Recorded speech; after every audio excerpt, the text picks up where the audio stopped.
High, আজকে আমি চলে এসেছি ঈদের একটা জামা দেখাতে, যেটা কিনা আমার দিদির বান্ধবীর মেয়েদের জন্য নিয়ে এসছে। তো একই রকম দুটো জামা নিয়ে এসছে, তার একটা আমি আপনাদের সাথে শেয়ার করব। তো যেটা শেয়ার করছি সেটা হলো 2 বছরের একজন বেবির জামা। এই যে এটা হলো একটা 3 পিস, ছোট্ট মানে ছোট বেবিদের তো ছোটই জামা হবে। তো এটা একটা রেড কালারের মধ্যে ভি নেক করা আছে, আর গলার মধ্যে অনেকটা কাজ মানে প্রিন্ট করা আছে।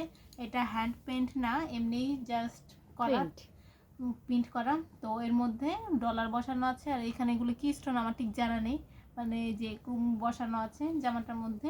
আর নিচে এরকম কি বেশ একটা প্যানেল করা আছে, সেম ভাবেই নিচেও কি বেশ ডলার, প্যানেল দেখলে মনে হয় কি ক্রাউন। হ্যাঁ ক্রাউন টাইপ। আর এটার হাতাটাও 3 কোয়ার্টারই হবে, ছোট বাবুদের হাতা 3 কোয়ার্টার হবে। আর এখানেও বেশ প্রিন্ট করা আছে, কিন্তু এখানে আর এই ডলার কিছু বসানো নেই। এই হলো জামাটা। আর যদি ফিটিং না হয়, যদিও ছোটো বাচ্চারা অত ফিটিং করে না, তবুও এখানে একটা ফিতে দিয়ে দিয়েছে, ফিতে দিয়ে একটু বেঁধে মানে খানিকটা লুজ, মানে খানিকটা ফিটিং করার জন্য। তো এই হলো, এটা হলো জামা। আর আরও একটা, আর এই সরি কি বলছি, আরও একটা বলে। তো এর পাজামাটা হলো এই যেরকম সেম কালারের মধ্যে, আর পাজামার মধ্যেও নিচেও এখানে যে হাতায় যে প্যানেলটা করা আছে সেমভাবে প্যানেলটা করা আছে ক্রাউন সিস্টেমের। তো এখানেও স্টোন বা ডলার কিছুই বসানো নেই। আর এটার ওড়নাটাও মানে প্রিন্ট করা আছে লালের মধ্যে।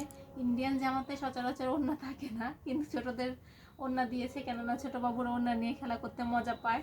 তো এই হলো ওড়নার কাজটা। ওড়নার ফুলটা একটু অন্যরকম আছে, এই যে জামায় এই ফুল ডিজাইনটা আছে আর এই ডিজাইনটা নেই, সেটাই দিয়েছে, মানে একটু বড় করে দিয়েছে। আর এই যে দুই সাইডেই ওড়নার কাজ করা আছে। তো এটা আমার দিদি বান্ধবীকে দিয়ে দিবে, ওর মেয়েদেরকে পড়াবে। তো সেম ড্রেসই আছে আরেকটা, সেটা একটু বড় সাইজ, আমি একটাই দেখালাম আর দেখালাম না। ড্রেসটা কেমন হয়েছে অবশ্যই কমেন্ট করে জানাবেন, আর বিস্তারিত জানতে বড় ভিডিওতে চোখ রাখবেন। বাই।